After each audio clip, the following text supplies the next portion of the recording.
Living in a Hayloft or Pod by Barry Mahoney.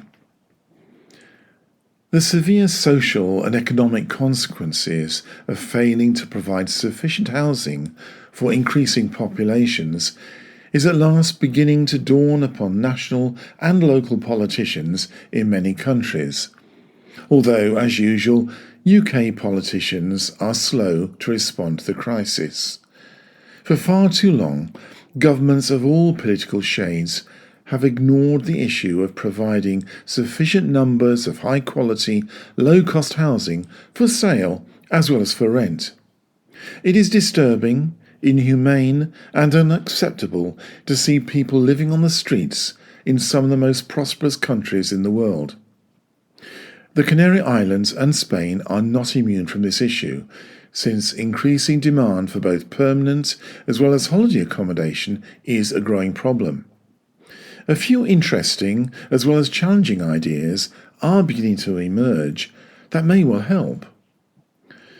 A company in the Spanish city of Barcelona has recently announced a plan to build an apartment that will house 15 people in tiny capsules that will cover an area of just 100 square meters. The idea for the project comes from a Japanese company called Hayloft, where clients sleep in a pod that contains little more than a bed and a TV attached to the ceiling. The word Hayloft means beehive in Japanese, with the company commenting that people are social creatures who are meant to live in communities and help each other out, rather like bees in a hive. I'm just not too sure about this one, but willing to keep an open mind. These pods are intended for permanent residents of the city and not for tourists.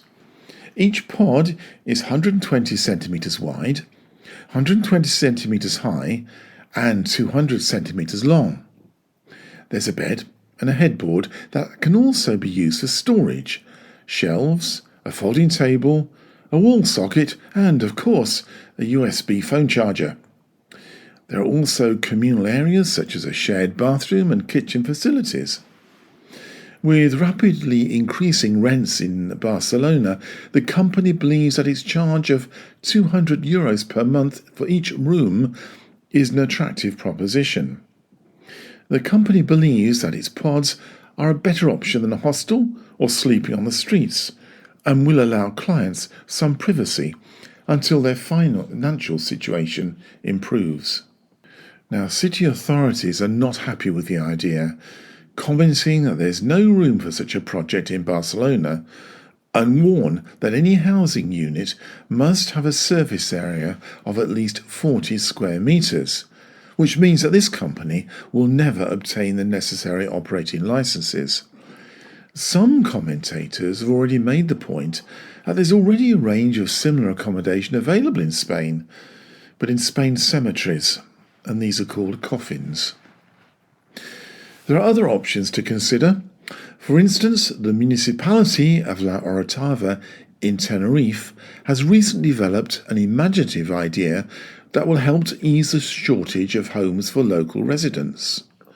The plan involves the renovation of over 300 barns and haylofts across the municipality that are currently abandoned, and it's thought that each hayloft could provide a home for a family of up to 10 people.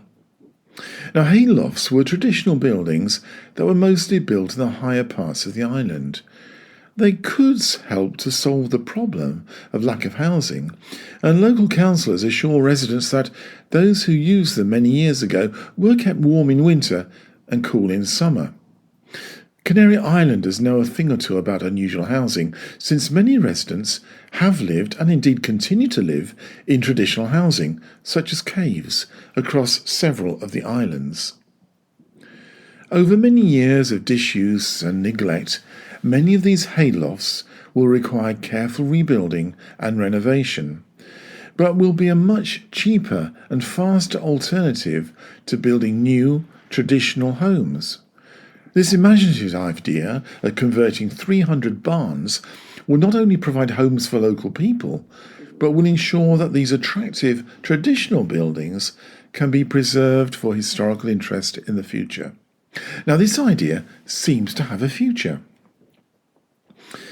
The difficulties of earning a large enough salary to be able to purchase a property in Spain has led to another dimension within the Spanish housing market, and that is through the concept of bare ownership, which some say is macabre, but is perfectly legal.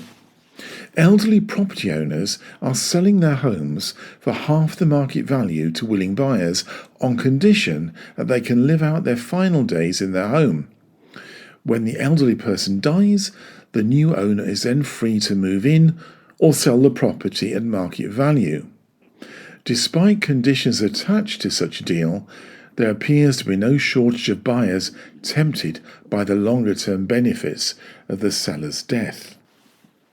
In the future, we will see many new initiatives designed to ease the shortage of housing across Europe.